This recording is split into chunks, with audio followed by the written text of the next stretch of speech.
Real issues में एक दफ़ो ॿीहर भली कार नाज़रीन हाणे हलूं था सांगड़ ज़िले जे इलाइक़े चोटियारियूं जिते 300 साल क़दीम मस्जिद जी बहाली वारो कमु सरकार तरफ़ां शुरू कयो वियो आहे। पर चोटियारियुनि जी इहा तारीख़ी मस्जिद कॾहिं ऐं कंहिं तामीर कराई, मस्जिद जो तारीख़ी पस मंज़र छा आहे, अचो त ॾिसूं था उन हवाले सां हीअ रिपोर्ट। हीअ 300 साल क़दीम मस्जिद उन ॻाल्हि जो वाज़ह सबूत आहे त सिंध जे माण्हुनि जो न रुॻो दीन इस्लाम सां सदियूं पुराणो नातो आहे, पर फ़न तामीर सां बि सिंध जे वासियुनि जी गहरी दिलचस्पी रही आहे। 1150 हिजरीअ में सांगड़ ज़िले जे इलाइक़े चोटियारियुनि में तामीर थियल हीअ मस्जिद अॼु जेतोणीकि वक़्त जी सितम ज़रीफ़ी ऐं लोभ ऐं लालच जे वर चढ़ी ज़बून हालीअ जो दास्तान बयानु करे रही आहे, पर को दौर हो जो दुनिया जो वॾे में वॾो शाइर हिन मस्जिद बाबति बेत चवंदो हो। वक़्त जे वॾे आलम दीन सां जुड़ियल हिकु कथा अॼु बि साञा वंदनि खे यादि आहे। अंग्रेज़ स्कॉलर बि अचरज में पइजी विया, पर पोइ हिकु वक़्त जी सितम ज़रीफ़ी ऐं ॿियो माण्हुनि जी लोभ लालच मस्जिद जी हिन आलीशान इमारत खे खाट हणणु शुरू कयो, तव्हांजो ज़बूं हालीअ ताईं पहुचाए छॾियो। हीअ सांगड़ ज़िले जी तारीख़ी चोटियारियुनि वारी मस्जिद जी इमारत आहे, जेका टंडो मिठा ख़ान जे वेझो वाक़िए आहे। शाह अब्दुल लतीफ़ भिटाई जे पारखू ऐं पंहिंजो नूर नुचोए शाह साहब जे समूरे रिसाले खे सिंध जी मिठड़ी ॿोली सराइके में तर्जुमो कंदड़ नामियारे अदीब, तारीख़दान ऐं मुहक़िक़ उस्ताद लगारीअ मूजिबि सांगड़ ज़िले जे इलाइक़े टंडो मिठा ख़ान जो नालो असुल में इलाइक़े जे वॾे ज़मींदार मिठा ख़ान जूणे जे पुठियां पियो। संदसि हिकु न्याणी हूंदी हुई जंहिंजो नालो हो ॼामा। तारीख़ी तहक़ीक़ मूजिबि माई ॼामा सिंध जे हुकुमरान मियां नूर मोहम्मद कलहोड़े जी घरवारी हुई, जेका तंहिं दौर जी वॾी समाज सुधारक इंसान हुई। हीअ मस्जिद सांगड़ शहर खां 28 किलोमीटर परे ओभर तरफ़ टंडो मिठा ख़ान रोड भरिसां जोगियुनि वारी भिट ते वाक़िए आहे।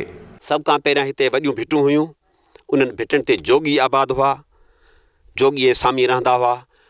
पोइ हिननि भिटनि जो या हिन इलाइक़े जो नालो जोगियुनि वारी भिट हुयो। बाद में जॾहिं हिते ही दरसगाह क़ाइमु थी, कीरिया बुज़ुर्ग आया त कीरिया बुज़ुर्गनि हिते हिकु एॾी चोटी वारी दरसगाह क़ाइमु कई ऐं पाण चोटीअ जा आलिम बुज़ुर्ग हुआ। इन जे करे हिन इलाइक़े जो नालो पइजी वियो चोटीअ वारी दरसगाह। दरसगाह जे पुठियां चोटी वारी, यानी पोइ उहो अॻिते हली चोटी वारी खां चोटियारी तब्दील थियो। हीअ मस्जिद माई ॼामा तरफ़ां तमामु ख़ूबसूरत नमूने जोड़ाई वई। चयो वञे थो त तंहिं वक़्त जे तमामु वॾे आलिम मियां मुजाहिद कीरियो सन 1100 हिजरीअ में हिते लॾे अची दीनी दर्स जो सिलसिलो शुरू कयो। सन 1110 हिजरीअ धारां मियां मुजाहिद जे घर मियां मुबीन जनमु वरितो। खेसि संदसि वालिद दीनी तालीम लाइ मोहम्मद हाशिम ठटवीअ जी दरसगाह उमाणियो। हिकु रिवायत इहा बि आहे त मखदूम मियां मुबीन हिन मस्जिद में इहो चई निमाज़ पढ़ण खां इनकार कयो त हीअ मस्जिद बादशाही दौलत मां जोड़ायल आहे, पर उन हवाले सां हिकु ॿी रिवायत बि आहे। ॿी रिवायत हीअ बि आहे त मियां मुबीन रहमतुल्लाह अलैह खां बाद में हुन जा जेके फर्ज़ंद हुया उन्हनि हिते निमाज़ पढ़ी, हिन मस्जिद में निमाज़ पढ़ी। पोइ मियां मोहम्मद मुबीन कीरे रहमतुल्लाह अलैह हितां दरसगाह जॾहिं तब्दील कई ऐं नई चोटियारीअ में वियो, उते वरी ॿी मस्जिद वञी जोड़ाइण जो ख़्यालु आयो हुनखे। उते बि ॿी मस्जिद शरीफ़ जोड़ाए ॾियण जे लाइ माई ॼामा अर्ज़ु कयो, जेको हुन क़बूलु कयो। चवनि था त हीअ मस्जिद शरीफ़ जॾहिं मियां मुबीन हिते निमाज़ न पढ़ी त पोइ माई ॼामा खे कुझु ॾुख थियो। हीअ जेका माई ॼामा हुई सा इंतिहाई समाज सुधारक हिकु औरत हुई। माई ॼामा बाबति चयो वञे थो त वॾी उसूल परस्त ऐं इंसान दोस्त औरत हूंदी हुई। हुन तय करे छॾियो हो त जिते के वॾियूं दरसगाहूं हुयूं उते मस्जिद शरीफ़, मुसाफ़िर खानो ऐं मिठे पाणी जा खूह खोटाए ॾींदी हुई।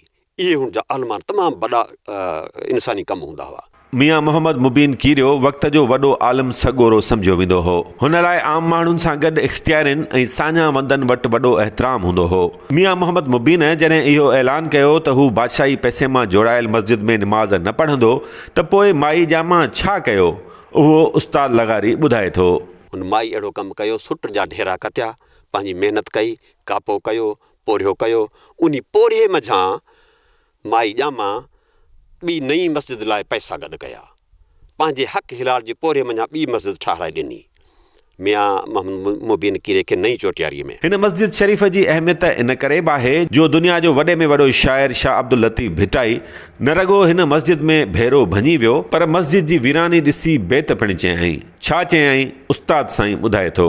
चावत पाए चित में सन्हो कतियो जन तन जो सराफ़न दुको ई दाख़िल न कयो।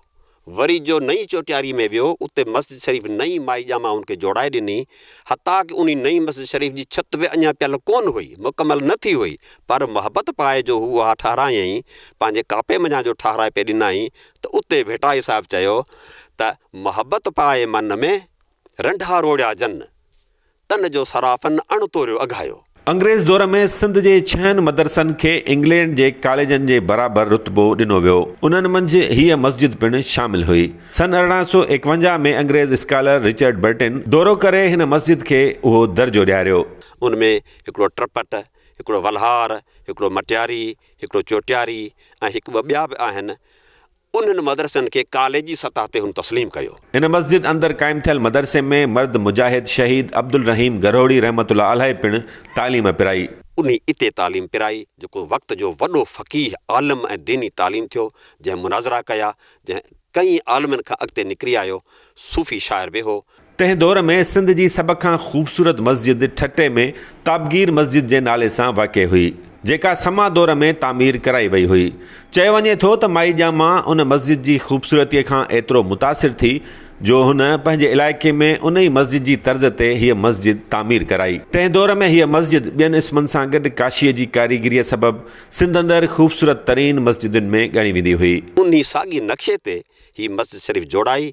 हिन मस्जिद शरीफ़ जे अंदरां ऐं ॿाहिरां साम्हे पासे खां मुकमल काशी जूं टाइल नीरे गुलकारी वारियूं लॻल हूंदियूं हुयूं। अंदरां त मुकमल मस्जिद शरीफ़ नीरे टाइल सां सिंगारियल हूंदी हुई। ही तमामु बहितरीनु शानदार मस्जिद हुई। तारीख़ में अहिड़ी ख़ूबसूरत मस्जिद हिन इलाइक़े में किथे बि कान ॾिठी वई। इन मस्जिद जी ज़बून हालीअ जो सबबु लालच पिणु आहे। पुराणे वक़्त में रिवाजु हूंदो हो त सरंदीअ वारा मुक़दस जायुनि ते धन पूरे वेंदा हुआ। विरहाङे बाद किन माण्हुनि सम्झो त हितां लॾपलाण कंदड़ दौलतमंदनि हिन मस्जिद शरीफ़ जी दीवारुनि में बि दौलत पूरे छॾी आहे। पोइ उन ख़्याल सां उन्हनि मस्जिद शरीफ़ जी दीवाननि जी खोटाई कई, जेका हिन इमारत लाइ बेहद हाञेकार साबित थी। इन लालच में माण्हुनि सम्झो त हिते दौलत आहे, पोइ माण्हुनि हिन जा तरा खोटिया। उन्हनि खोटण खां पोइ दीवारूं कमज़ोर थियूं, बरसातूं पियूं, ज़िलज़िला आया, वॾे वक़्तनि खां पोइ ॾार पवंदा रहिया, भुरंदियूं झुरंदियूं रहियूं ही दीवारूं। चमड़ा आया, चमड़ा वेठा, उकाब वेठा। ही क़दीम मस्जिद आहे। असांजो काफ़ी सालनि खां वठी हिन मस्जिद में अचणु वञणु थींदो रहियो आहे, असां ॾिठो आहे। ईअं खोटराई जे करे, ज़िलज़िलनि जे करे, बरसातुनि जे करे, तबाहकारियुनि जे करे मस्जिद आस्ते आस्ते भुरंदे भुरंदे वीरान थींदी वेई। तव्हांजो मस्जिद जा 2 गुंबज़ किरी पिया, पर इहो ज़िक्र करणु बि ज़रूरी आहे त सिंध जे सयाहत खाते मस्जिद जी बहालीअ जो कमु शुरू करे छॾियो आहे। जेकॾहिं तामीराती कमु ईमानदारीअ सां कयो वियो त यकीनन उहो नज़र पिणु ईंदो। दुआ आहे त बहालीअ वारो सरकारी कमु पंहिंजो असुलु मक़सदु हासिल करे सघे ऐं इमारत बहितर नमूने बहाल थी सघे। नाज़रीन, इन सां गॾु प्रोग्राम जो वक़्तु पुॼाणी ते पहुचे थो। मुंहिंजे कैमरामैन यासिर कुरई सां गॾु इरफान अली बुघे खे हैदराबाद मां ॾींदा इजाज़त। अल्लाह निगहबान।